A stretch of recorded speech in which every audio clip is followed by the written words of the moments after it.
dan Inovasi. Bismillahirrahmanirrahim. Assalamualaikum warahmatullahi taala wabarakatuh.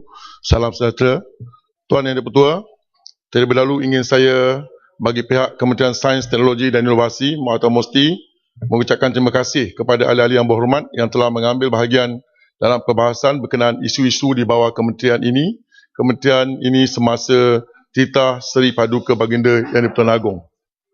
Seperti mana yang Di-Pertua dan ahli-ahli yang berhormat sedia maklum, MOSTI bertanggungjawab meneladui agenda sains, teknologi dan inovasi ataupun STI negara menerusi pembiayaan, penyelidikan, pembangunan dan pengomersialan R&D&C, Perkhidmatan Sains dan Pembudayaan Sains, Teknologi dan Inovasi. Melalui agenda sains, teknologi dan inovasi juga, MOSTI turut menyumbang dalam pelaksanaan program transformasi kerajaan atau GTP dan program transformasi ekonomi ataupun ETP. Pada masa ini, MOSTI terus memberi fokus kepada dua insentif, iaitu Digital Malaysia dan Bioekonomi Malaysia atau BIM.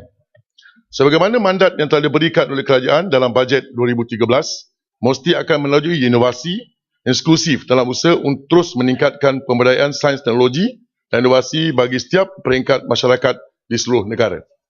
Saya juga ingin merakamkan setinggi-tinggi penghargaan kepada Yang Berhormat Bentong, Yang Berhormat Simpan Anggam, Yang Berhormat Petaling Jaya Selatan, Yang Berhormat Indah Mahkota, Yang Berhormat Temerloh, Yang Berhormat Kuantan, Yang Berhormat Parit Sulong di atas isu-isu dibangkitkan semasa perbahasan titah ucapan diraja.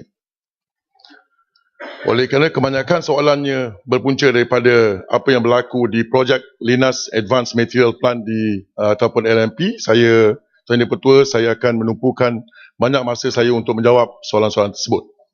Bagi isu yang menyentuhkan projek Linas Advanced Material Plant ataupun LMP, saya ingin mengambil kesempatan ini untuk sekaligus merangkumkan jawapan kepada pertanyaan lisan daripada Yang Berhormat Ipoh Timur yang menyentuh perkara-perkara yang sama yang tidak sempat dijawab dalam sesi pertanyaan lisan sebelum ini. Saya akan memperincikan isu linas yang dibangkitkan dalam penggulungan ini berdasarkan kepada tiga isu utama yang disentuh oleh Yang Berhormat, iaitu keselamatan pengoperasian, Permanent Disposal Facilities atau PDF dan pengurusan residu. Saya akan tumpukan saya kepada pertanyaan ini kepada tiga-tiga perkara ini. Tuan Yang Di-Pertua, sebagaimana yang dihormat sedia maklum, Linas adalah sebuah kilang kimia yang menjalankan aktiviti pemprosesian bahan mentah perkatan lanthanate ataupun lanthanate concentrates yang izin. Syarikat Linas ini kini beroperasi di bawah lesen peringkat pengendalian sementara ataupun Temporary Operating License ataupun TOL. Dalam tempoh TOL ini, Linas hanya beroperasi secara terhad dan berperingkat serta dikawaselia dari segi keselamatan radiologi secara berterusan oleh Lembaga Pelesenan Tenaga Atom ataupun Atomic Energy Licensing Board ataupun AELP. Saya terus menjurus kepada keselamatan pengoperasian. Tuan Yang Di-Pertua, berhubung aspek keselamatan operasi kilang Linas, data-data pemantauan radiological di kilang tapak Linas dan kawasan-kawasan sekitar Bandar Kuantan dalam lingkungan radius 1 km, 5 km, 10 km dan 20 km sentiasa dipapar dan dikemaskini secara berterusan di laman sesawang AELB ataupun www.aelb.government.my. Dan pada itu juga, AELB juga memaparkan data-data pemantauan di kawasan-kawasan lain di seluruh Malaysia. Data-data pemantauan di tapak kilang Linas menunjukkan bahawa operasi Linas adalah terkawal dan selamat. Saya ulangkan sekali lagi, terkawal dan selamat serta mematuhi syarat lesen TOL untuk peruntukan undang-undang di bawah Akta Pelesenan Tenaga Atom 1984 ataupun Akta 304. Selaras dengan syur jawatankuasa khas mengenai projek Linas ini, Kementerian Sains, Teknologi dan Inovasi telah menubuhkan sebuah jawatankuasa pemantau operasi LAMP bagi memantau secara berterusan operasi syarikat Linas. Jawatankuasa ini dianggoti oleh agensi-agensi serta penglibatan badan-badan bukan kerajaan, NGOs dan pakar-pakar botoliah. Skop tugas-tugas jawatankuasa pemantauan operasi projek LAMP ini adalah untuk memantau perkembangan projek LAMP berkaitan antara lain ialah langkah-langkah dan pengurusan keselamatan yang diamalkan, standard keselamatan bagi setiap aktiviti tapak projek, tahap gangguan atau ancaman dan kesihatan pekerja atau masyarakat sekeliling, dan tahap impak kepada alam sekitar, dan apabila perlu dibincangkan mengesyorkan langkah-langkah mitigasi yang bersesuaian. Pelbagai usaha telah diambil untuk menghilangkan kebimbangan orang awam tentang Linus ini. Linus telah diarahkan untuk melakukan pemoteran radiologi ke atas kilang secara berterusan dan memaparkan maklumat dan data pemerintah radiologi ini dalam serta secara atas talian atau online untuk tetapan orang awam di tapak kilang Linus di Ibu Pejabat Polis Daerah IPD Kuantan. Di samping itu, ALB juga mengkaji penambahbaikan bagi paparan maklumat yang lebih mesra pengguna sebagaimana telah disarankan oleh Yang Berhormat Bentong. Untuk makluman ahli berhormat, sesi taklimat media dan awam berkala secara mingguan juga telah dilaksanakan oleh pihak AELB bermula pada bulan Februari hingga bulan Jun 2012.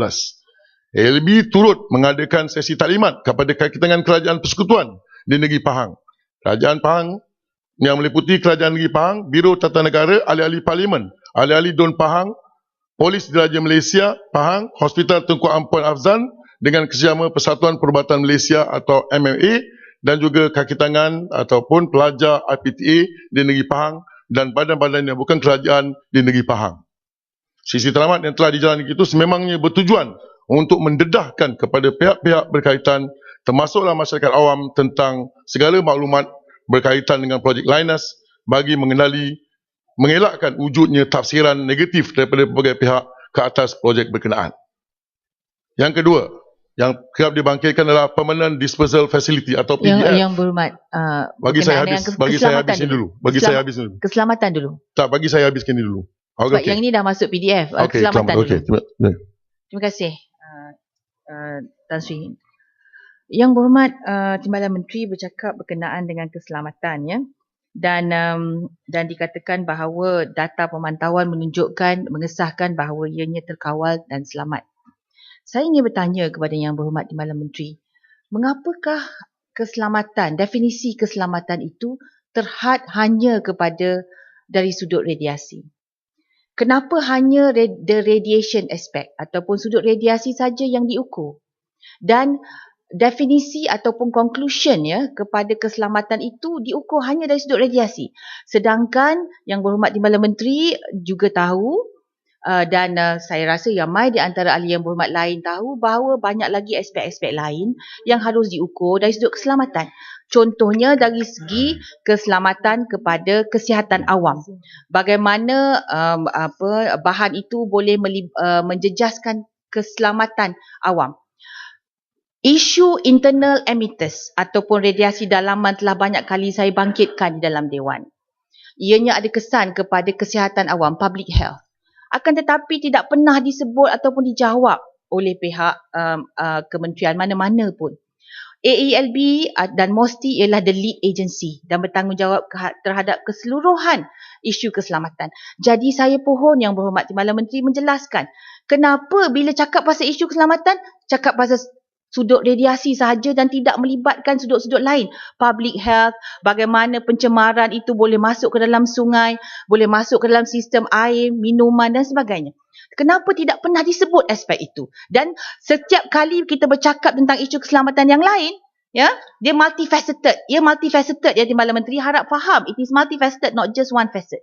Dan apabila kita bercakap berkenaan dengan isu keselamatan ini, seolah-olah kita menyelewengkan apabila kita bercakap isu-isu aspek-aspek yang lain. Ya, harap dapat penjelasan. Terima kasih. Terima kasih kepada, memang saya tengok banyak soalan-soalan daripada Kuantan. Sebenarnya yang lain-lain itu tidak menimbulkan isu. Kalau kita tengok, ya, kita sebenarnya semua itu kita pantau berbagai-bagai, bukan saja daripada pihak MOSTI. Dalam komiti itu, dalam Jawatankuasa Pemantau itu meliputi semua aspek kesihatan. Dan oleh kerana kita tidak melaporkan isu itu, kerana benda-benda itu tidak relevan. Dan sebenarnya perkara-perkara tidak kepada Kuantan, saya nak beritahu semua perkara-perkara itu tidak melibatkan keselamatan dan tidak mengganggu kesihatan di sekitar. Itu pasal mereka tidak melaporkan. Kita semua, kita monitor daripada segi kesihatan, daripada semuanya kita monitor. Tetapi oleh kerana benda itu tidak melibatkan kesihatan, tidak ada sebab mengapa mereka perlu melaporkan. Tidak ada kes. Tidak ada benda yang saya tengok yang baru, ini yang YB Kuantan laporkan ada satu kemalangan yang berlaku yang kononnya melibatkan mereka pening-pening. Tapi sebenarnya kalau dalam satu projek pembinaan itu, kalau yang melibatkan yang besi jatuh ke, tukul jatuh ke, adakah kita perlu melaporkan perkara-perkara itu? Jadi kita kena lihat balik. Saya rasa bukan saya. Yang berhormat, saya tak pernah cakap pening-pening. Saya rasa itu tuduhan. Minta maaf. Bukan saya tak pernah sebut. Kalau tak sebut, saya tak ada satu dibangkitkan dari sini, tapi mengatakan benda itu berlaku. Hati-hati sikit yang berhormat Timbalan Menteri. Saya tak pernah sebut. Boleh check answer. Saya tak pernah quote insiden yang begitu. Ya, yang okay, mohon. Kalau tak ada, tak apa. Tapi ada mengatakan isu itu. Okey? Jadi kita, oleh kerana saya tengok, saya baca sebenarnya semua yang soalan, saya baca pertama kali hari ini, saya baca semua soalan yang YB Kuantan umumkan dalam Dewan. Saya baca semua daripada sejarah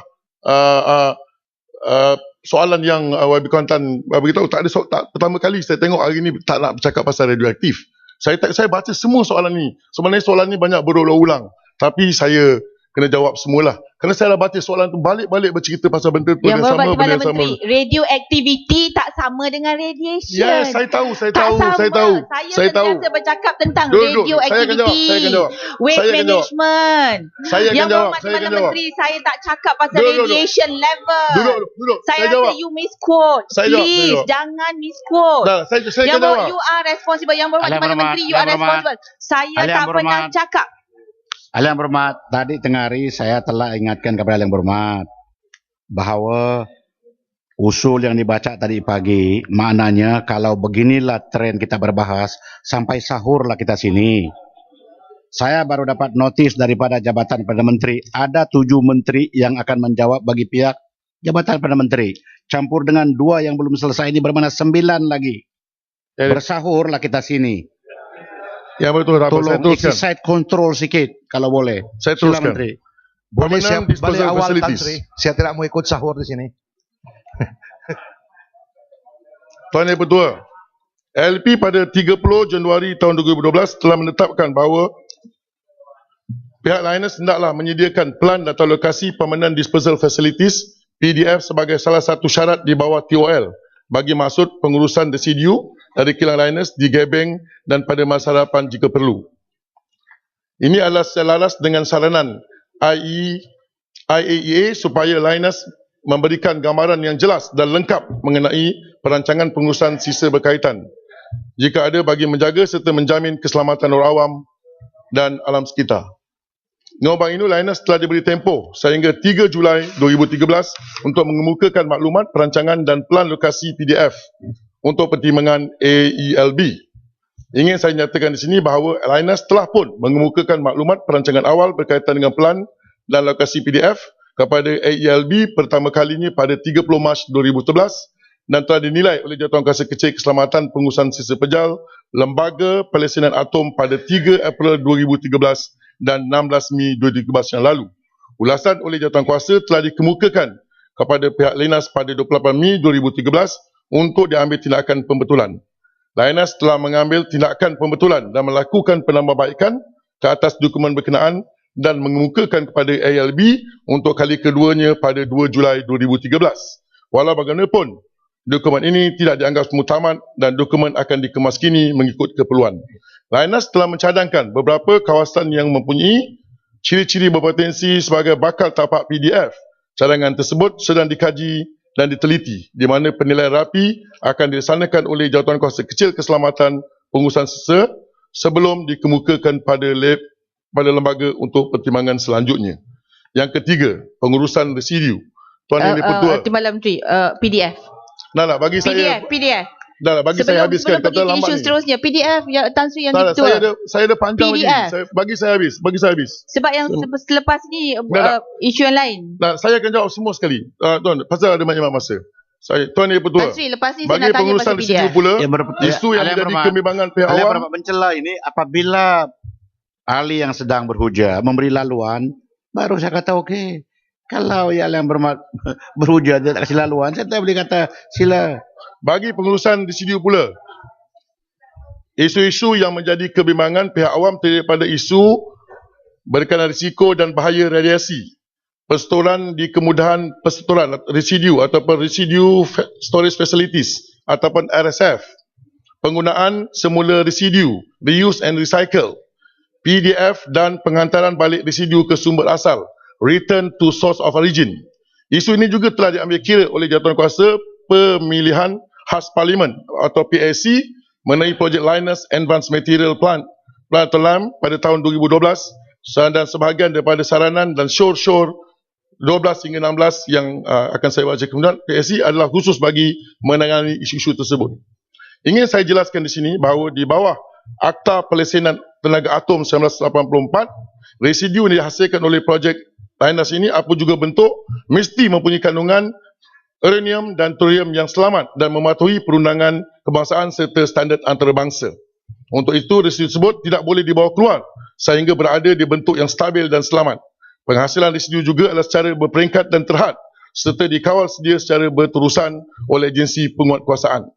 Kandungan thorium dan uranium dalam residu Linus perlu dicair atau dilute sehingga ke tahap 1 becquerel per gram. Pada aras itu, residu tersebut telah dikecualikan daripada kawal seliaan perundangan di bawah Akta 304 dan dianggap tidak menimbulkan risiko dan adalah selamat kepada orang awam dan alam sekitar.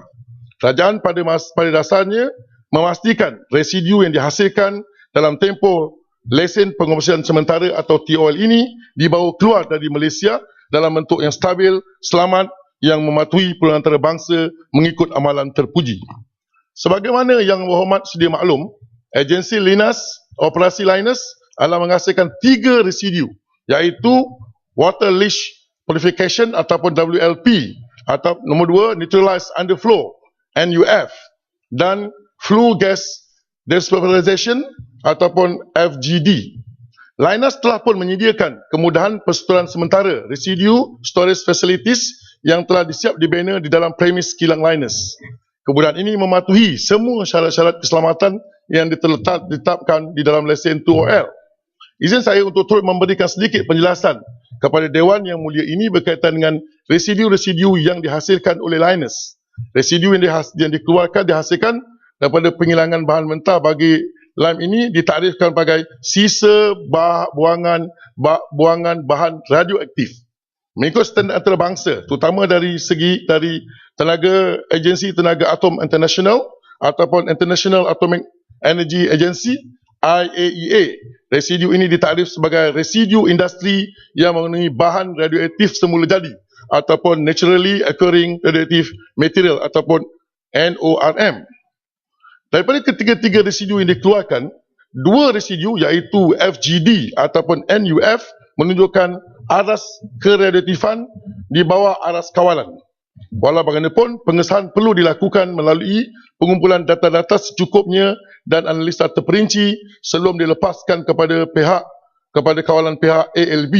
Dengan demikian, residu berkenaan boleh dipertimbangkan untuk dikitas semula untuk penggunaan dalam industri pertanian dan pembinaan seperti baja, campuran ataupun gypsum. Dalam tempoh TOL, selama 2 tahun ini, syarikat Linus disyaratkan membawa keluar residu water leach purification WLP dari Malaysia. Linus Corporation Australia dan Linus Malaysia Sdn Bhd telah pun mengemukakan surat jaminan kepada AELB bagi melaksanakan syarat tol yang telah ditetapkan.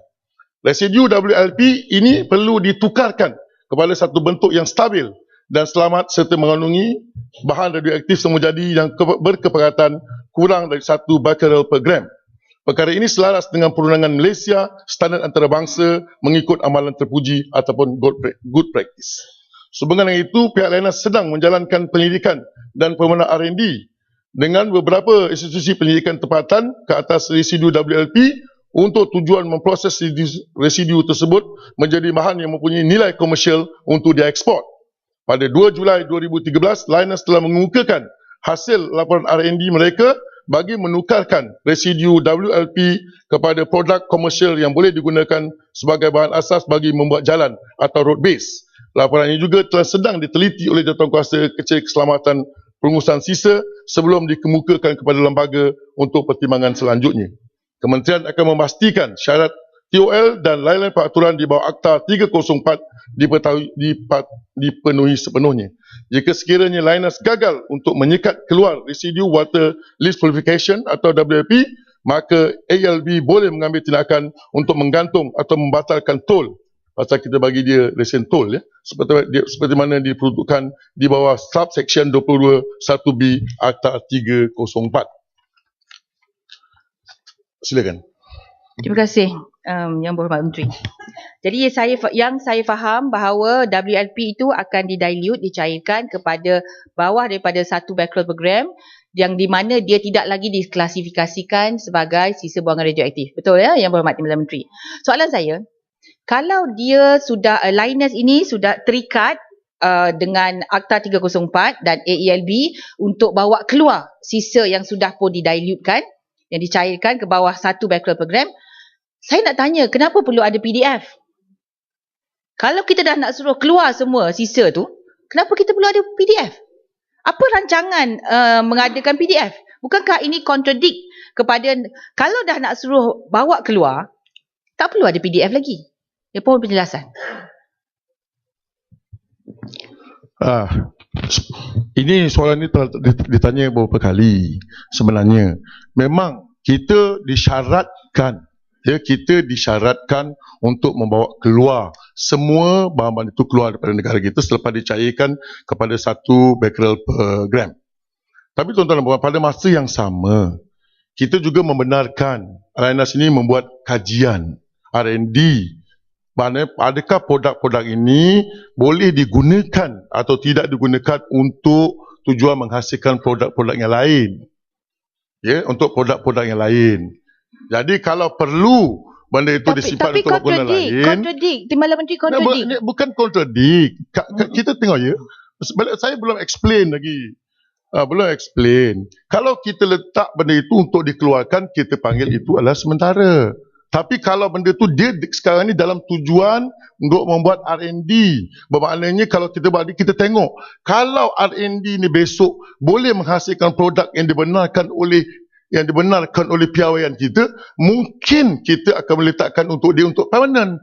Kalau mungkin. Sekarang ni kita dalam proses nak mengkaji. Dia hantar kita R&D dia. R&D kita tengok semua dia tu boleh jalan ke tak boleh jalan. Boleh digunakan mengikut piawaian antarabangsa. Kalau tak boleh ikut, memang semua kena keluar. Tapi kalaulah kalau kita tengok produk itu masih boleh digunakan untuk buat produk seperti membuat road base, boleh membuat produk lain, kenapa tidak kita mempergunakannya? Itu saja. Silakan. Ya, terima kasih Timbalan Menteri. Hari ini Menteri yang satu lagi, mantan Yang Berhormat Menteri Sains dan Teknologi mengatakan tempat untuk simpan sisa reaktif ini tidak perlu kerana Linus boleh menghasilkan produk sampingan daripada sisi itu. So saya tak tahu adakah ini kejadian bercanggah dengan kenyataan Menteri. Sama. Sebenarnya soalan yang sama saya jawab dari Kuantan tadi. Kita memang mensyaratkan semua produk ini kalau tak boleh digunakan untuk keluar daripada negara ini. Ini syarat ini. Ini memang kita syarat yang kita bagi. Tapi pada masa yang sama, kita nak juga mereka buat penyelidikan. Mereka telah membelanjakan sejumlah wang untuk buat penyelidikan sama ada perkara ini boleh digunakan untuk membuat produk yang lain. Kalau dia tak boleh gunakan produk yang lain, yang mereka sedang buat sekarang, of course semuanya perlu dikeluarkan daripada negara kita. Jadi kita sedang buat R&D dan mereka pun telah submit. Tapi produk itu masih lagi kita belum setuju sama ada boleh digunakan ataupun melepasi piawaian antarabangsa. Itu pasalnya benda-benda itu perlu diadakan. Kalaulah merugikan negara, kalau produk ini masih boleh digunakan untuk buat produk lain, kenapa kita nak hantar ke tempat lain? Kerana barang itulah bahan yang selamat. Yang Berhormat Timbalan Menteri. Kenapa kita perlu nak terima produk ni? Kita kena Muhammad Kuantan, kena faham. Saya kena faham. Jangan berulang-ulang tanya benda-benda yang sama. Produk ini kalau benda tu boleh diproses menjadi produk yang lain yang selamat untuk kegunaan negara, why not? Kita kena faham. Yang Berhormat Menteri. Yang Berhormat Timbalan Menteri. Terima kasih. Bagi yang dulu. Siap. Okey. Baik. Terima kasih Ya. Ketua dan Tuan Menteri. Saya pasti yang hadir pada petang ini semua di Dewan ini tidak rasa yakin ataupun tidak rasa selamat.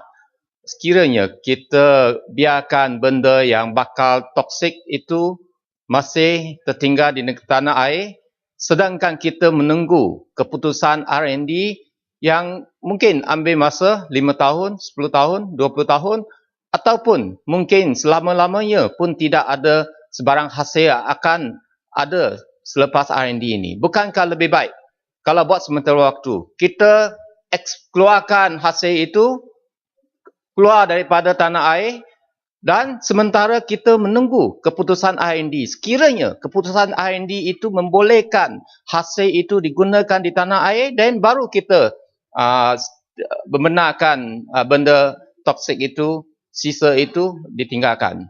Sekian. Terima kasih Yang Di-Pertua.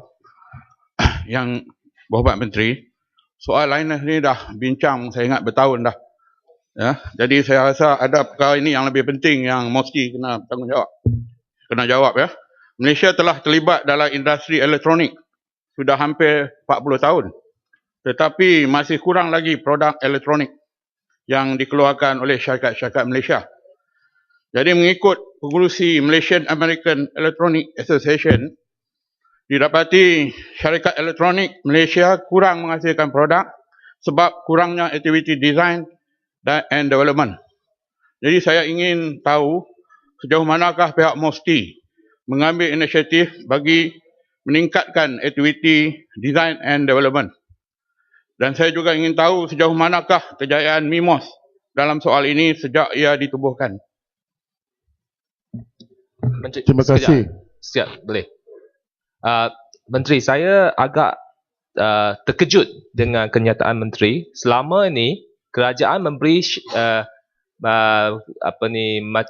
kerajaan selalunya katakan semua sisa akan dipindah keluar daripada Malaysia, hantar balik ke Australia. Tapi sekarang saya terkejut kerana sememangnya ada plan untuk menyimpan sisa-sisa itu di Malaysia dan selama-lamanya sebab ada PDF. Jadi saya mahu rakyat di luar dengar sekarang.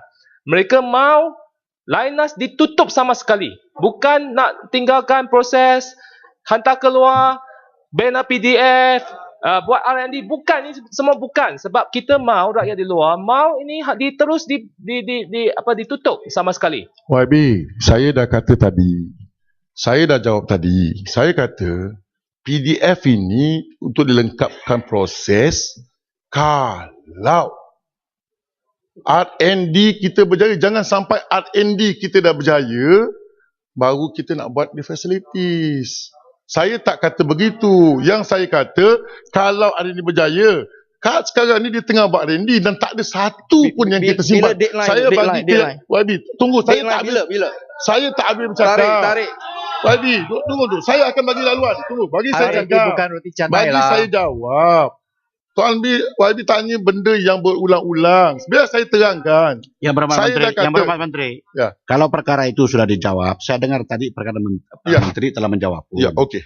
Kalau sudah jawab, tak payah lagi jawab. Okay, terima kasih. Dan kalau ahli-ahli yang berhormat tidak boleh bekerja sama dengan saya akan guna kuasa saya di bawah peraturan mesyuarat 37(2), di mana saya tidak benarkan lagi pencelahan kalau saya dapati bahwa masa tidak mengizinkan. Sekarang saya dapati masa tidak mengizinkan. Saya tidak mau bersahur di parlimen. Saya mohon kerjasama semua. Sila Menteri.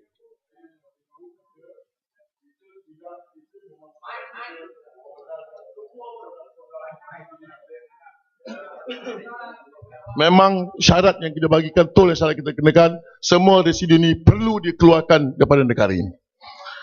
Berkenaan dengan pertanyaan daripada yang Wabi tadi, kita sebenarnya, saya tak perasan tadi, Merbuk kawan, tapi tak tahu tempat dia di mana. Berkenaan dengan reka bentuk ini sebenarnya mesti memang memaningkan peranan yang sangat penting. 2 malam lepas, kita telah membagi award Good Design Mark kepada lebih kurang 36 industri yang berjaya membuat desain atau yang terbaik. Jadi itu pasalnya melalui Sekretariat SIRIM yang ada Majlis Reka Bentuk Malaysia memang mesti memainkan peranan penting untuk budaya reka bentuk di Malaysia ini. Tuan Yang Pertua, saya teruskan lagi program Satu Nita yang ditanyakan. Saya ingin menyentuh pula mengenai program 2U ataupun Satu Nita yang telah dibangkitkan oleh Yang Berhormat Parik Sulong. Untuk maklumat ahli yang berhormat, program Satu Nita atau dikenali 2U Satu Nita atau lebih dikenali Satu Nita masih lagi aktif melatih usahawan wanita IKS untuk memulakan perniagaan atau talian. Bagi saya habiskan dulu. Kejap. Tapi dia bukan 2U wanita, dia satu tu wanita.my. Tak apalah. Tapi dia punya singkat dia Satu Nita lah. Bagi yang tu dipaparkan dalam kita punya blog. Pada tahun bukan dalam kita punya website. Dalam website. Pada tahun lepas, selamai 526 wanita IKS telah pun dilatih melalui program ini. Sasaran pada tahun ini pula adalah selamai 1,800 orang. IKS, 1,800 wanita IKS di mana 300 daripadanya adalah melalui program inovasi inklusif yang diteraju oleh MOSTI, yang mana program ini akan diteruskan, iaitu membekalkan pengetahuan dan kemahiran dalam membangunkan perniagaan dalam talian menerusi bengkel latihan, membina komuniti sokongan padu terdiri pada usahawan wanita yang dapat mengembangkan inisiatif Satu Nita ini menerusi rangkai kerja latihan dan bantuan bersama dan membabitkan pembinaan platform atas talian yang khususnya iaitu www.satunita.my bagi menyediakan peluang perniagaan berlandaskan e-dagang kepada usahawan wanita di Malaysia. Perbezaan, ada ditanyakan perbezaan antara Satu Nita dengan program GMBO. Perbezaan di antara program Satu Nita dan program GMBO khususnya adalah program Satu Nita menyediakan latihan pembangunan usahawan platform e-dagang melalui bengkel yang diadakan, manakala program GMBO tidak menyediakan latihan. Yang kedua, program Satu Nita tidak menawarkan geran kepada peserta, namun program GMBO menawarkan geran berbentuk tunai sebanyak RM1,000 untuk pemohon yang layak.